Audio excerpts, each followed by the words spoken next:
सुप्रभात बच्चों। बच्चों आज मैं आपको करवाने वाली हूँ संज्ञा। संज्ञा आपने पीटी 1 में भी की है, तो अब मैं पीटी 2 में भी संज्ञा आपको रिवाइज करवाने वाली हूँ। ठीक है बच्चे, दोहराए ये आपको पेपरों में आएगा क्या? संज्ञा शब्द चुनो और भेद लिखो। मैंने आपको पीछे सर्वनाम करवाया था और मैंने आपको भेजा था लिख के सर्वनाम शब्द चुनो और भेद लिखो, लेकिन बहुत सारे बच्चों के जब नोटबुक चेक होने के लिए आई तो वहाँ पे आपने क्या किया हुआ था, आपने सेंटेंस लिखा था, वाक्य लिखा था और आगे उसका उत्तर में उसके भेद का नाम लिख दिया, लेकिन किसको आपने पिक किया यानी कि किसको चुना वो आपने लिखा ही नहीं था। तो बच्चे ये 2 नंबर का आता है और 1 नंबर तो सीधा आपका चला गया। तो मैं आपको इसीलिए आज दोबारा से संज्ञा रिवाइज करने वाली हूँ।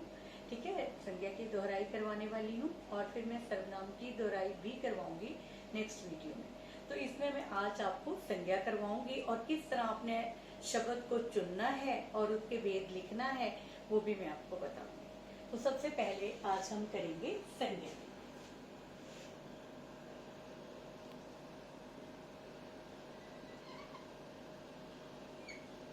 संज्ञा होती क्या है मैं आपको आज पूरे भेद एक्सप्लेन नहीं करूंगी, सिर्फ नाम बताऊंगी और उनके आगे एग्जाम्पल दूंगी। तो सबसे पहले संज्ञा क्या होती है? तो इसकी परिभाषा सिंपल सी है कि किसी व्यक्ति, वस्तु, स्थान या भाव के नाम को संज्ञा कहते हैं। ठीक है, किसी व्यक्ति, वस्तु, स्थान, किसी व्यक्ति, वस्तु,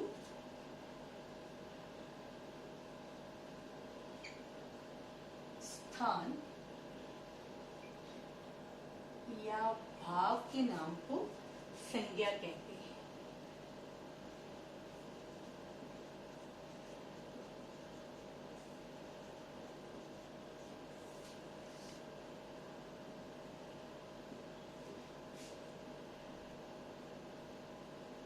जब ये बात आपके मन में आएगी तो ये सारी चीजें आपको रिकॉल हो जाएंगी। ठीक है ना, तो आपके दिमाग में आ जाएगा कि मैम ने आपको कैसे पढ़ाया था, कैसे कराया था पीछे। तो ये किसी व्यक्ति, वस्तु, स्थान या भाव के नाम। सबसे पहले है व्यक्ति। अब व्यक्ति का नाम, जैसे मैं एग्जांपल दे रही हूँ आपको। ठीक है, जैसे अब व्यक्ति का नाम है राम। वस्तु, वस्तु का नाम है किताब। फिर आगे है स्थान, स्थान है। अब आपने किया राम, व्यक्ति का नाम, वस्तु का नाम किताब, स्थान का नाम दिल्ली। अब भाव, भाव क्या होते हैं? खुशी, गम, दुखी। ये क्या है? भाव, खुशी, आदि। ठीक है बच्चे, अब आगे है संज्ञा के कितने भेद होते हैं। ठीक है, आपने सर्वनाम के भी किए हैं तो संज्ञा के भी किए हैं। अब संज्ञा के कितने भेद होते हैं? संज्ञा के 5 भेद होते हैं। तो सबसे पहले हम लिखेंगे संज्ञा के भेद।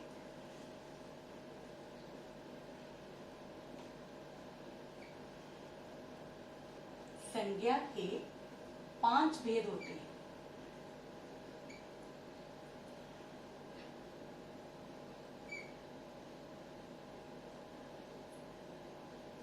भेद होते हैं। पहला है व्यक्तिवाचक संज्ञा।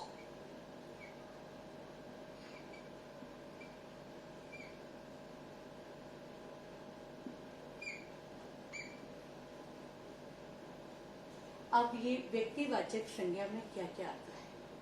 ठीक है, व्यक्तिवाचक संज्ञा में किसी व्यक्ति, वस्तु, स्थान का नाम जो सिर्फ एक ही। ठीक है बेटा, अब जैसे मैं यहाँ पे लिखती हूँ मैंने ताजमहल देखा। ठीक है, अब मैं ताजमहल एक ही है, लेकिन अगर कहूँ मैंने महल देखा तो महल बहुत सारी है। तो व्यक्ति में क्या आएगा? ताजमहल। ठीक है, जिसको आप इंग्लिश में प्रॉपर नाउन कहते हैं, उसे हम यहाँ पे व्यक्तिवाचक संज्ञा कहते हैं। ठीक है बच्चे, जो प्रॉपर किसी चीज का डिस्क्राइब करे, किसी चीज को बताए। ठीक है, अब यहाँ पे आप ताजमहल आ जाएगा। ठीक है, मैंने किताब पढ़ी। तो किताब क्या है? जातिवाचक। लेकिन अगर मैं कहूँ मैंने रामायण पढ़ी, तो रामायण किसी वस्तु का नाम है, किसी किताब का नाम है। तो ये क्या आएगा? मैंने रामायण, तो रामायण जो है वो एक ही है, बहुत सारी नहीं है। तो रामायण यहाँ पे क्या आएगा? व्यक्तिवाचक संज्ञा। तो यहाँ हम क्या लिखेंगे? जैसे रामायण,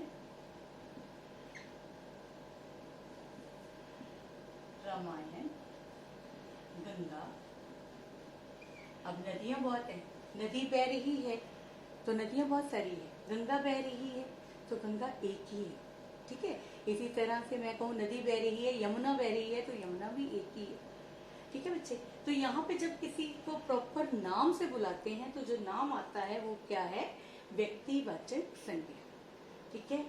तो ताजमहल आदि, ऐसे बहुत सारी चीजों के जो नाम हैं वो यहाँ पर आ जाएंगे। सेकंड है जातिवाचक संज्ञा। मैंने आपको बोला मैं आपको इसको डिस्क्राइब नहीं करूंगी प्रॉपरली कि क्या होता है, लेकिन सिर्फ बताऊंगी ऑलरेडी। तो जातिवाचक संज्ञा, अब ये जातिवाचक संज्ञा क्या है?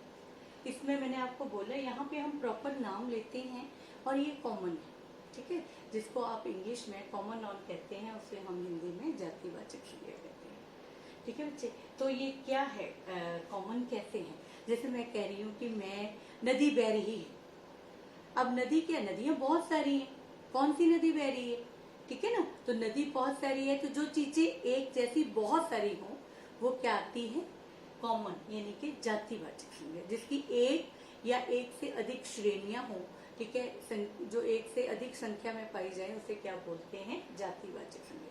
अब वह पेड़ पर चढ़ा है, तो पेड़ क्या है? ठीक है ना, नाम है, लेकिन पेड़ किस चीज का ये तो नहीं ना बताया। तो पेड़ जो है वो क्या आएगा? जातिवाचक, ठीक है बच्चे। यहाँ पे मैं कहूँ कि वह सड़क पर जा रहा है, तो सड़क भी बहुत सारी सड़कें हैं।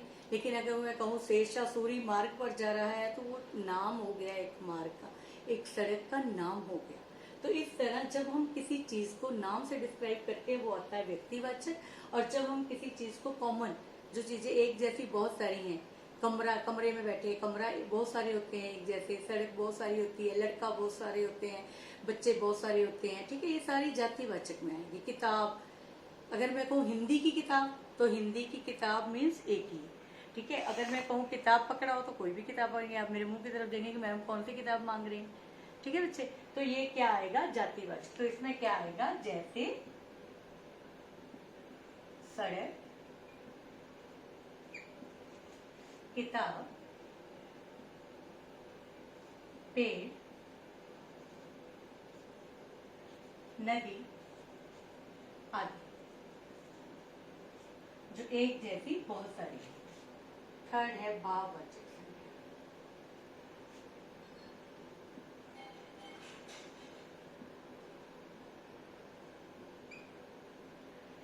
जिससे हमारी फीलिंग्स का पता चले, ठीक है, जिसे हम छू नहीं सकते हैं, सिर्फ महसूस कर सकते हैं, ठीक है। जैसे खुशी, हरियाली, प्रसन्नता, ये सारी क्या हम महसूस कर सकते हैं, ठीक है। हरियाली, हम कहते हैं चारों तरफ हरियाली छाई है, तो हरियाली को हम देख तो नहीं ना, देखते हैं लेकिन पकड़ नहीं सकते हरियाली कहाँ पे है, किस पेड़ पे ज्यादा हरियाली है, किस पे कम है। एक जैसी हरियाली तो सभी जगह है, सारी हरियाली नजर आ रही है। तो ये क्या है? जिसे हम महसूस कर सकते हैं, ठीक है। सूखापन, अकेलापन, ये सारे क्या है?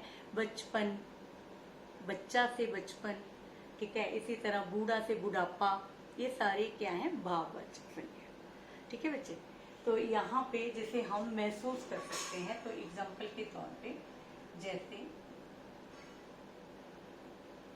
बचपन, खुशी, हरियाली आदि। नेक्स्ट है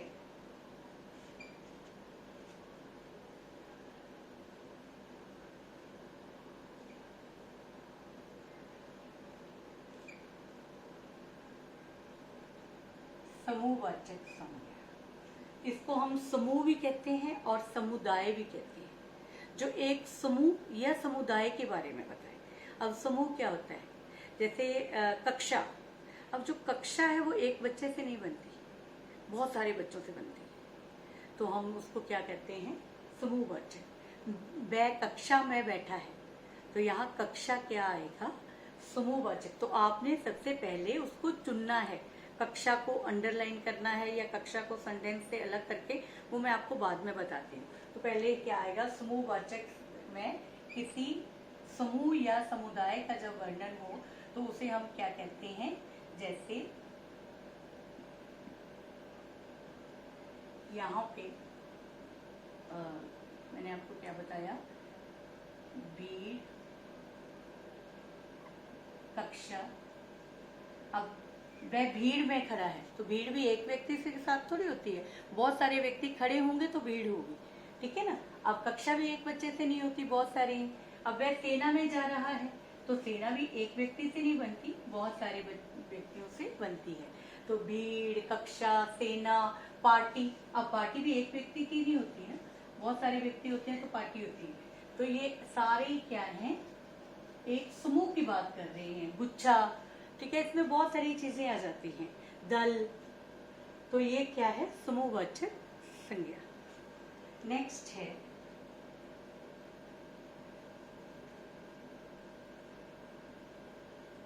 द्रव्यवाचक।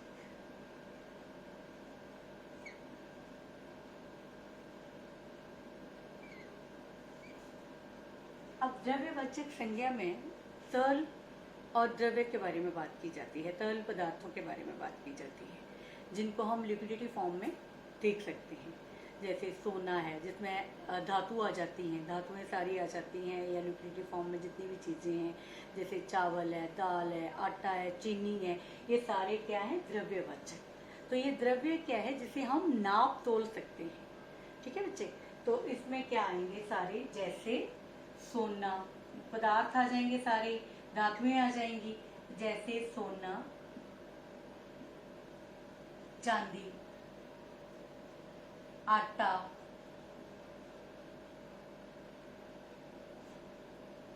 दाल आदि, तेल, ये सारी चीजें आ जाएंगी, ठीक है। तो ये थे आपके 5 संज्ञा के भेद। अब आपको आता है संज्ञा शब्द चुनो और भेद लिखो। तो आपने क्या गलती की थी, मैं आपको बताने लगी हूँ कि जैसे मैंने आपको कहा, राम जा रहा है, संज्ञा शब्द चुनो और भेद लिखो। तो आपने क्या किया, यहां से पिक नहीं किया किसी को भी, आंसर में आपने लिख दिया व्यक्तिवाचक संज्ञा। अब ये 2 नंबर का क्वेश्चन है, एक आपने पिक करना है कि कौन सी संज्ञा है और दूसरा उसका भेद लिखना है। तो आपने यहाँ पे लिख दिया राम जा रहा है, आपने किसी सेंटेंस को बिल्कुल नहीं छेड़ा, ना किसी को पिक किया, ना कुछ किया, सिर्फ यहाँ लिख दिया व्यक्तिवाचक संज्ञा। तो बेटा ये दोनों नंबर आपको 0 मिलेगा।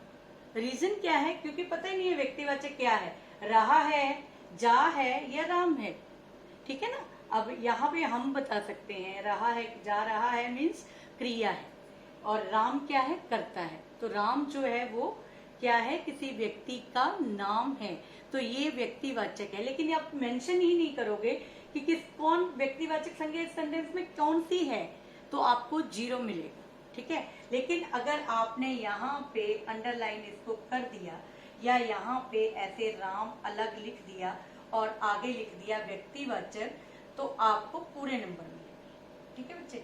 व्यक्तिवाचक संज्ञा तो 2 में से 2 मिलेंगे। लेकिन अगर नहीं लिखोगे, अगर यहाँ पे क्या होता है, आपने राम पिक कर लिया लेकिन आपको भेद का नाम नहीं आ रहा है, आपको ये पता है कि राम संज्ञा है, बट कौन सी संज्ञा है ये याद नहीं आ रहा है। अगर यहाँ पे आप गलती से जातिवाचक लिख देते हैं तो भी आपको 1 नंबर मिल जाएगा, क्योंकि आपको पता है कि संज्ञा शब्द कौन सा है, लेकिन ये नहीं पता कि उसका भेद कौन सा है, तो आपको इसका नंबर मिल जाएगा। लेकिन अगर आप आपको ये पता है कि इसमें संज्ञा है, आप इसको चुनते नहीं है किसी को भी और सीधा आगे व्यक्तिवाचक लिख देते हैं, तो ये टोटली रॉन्ग है।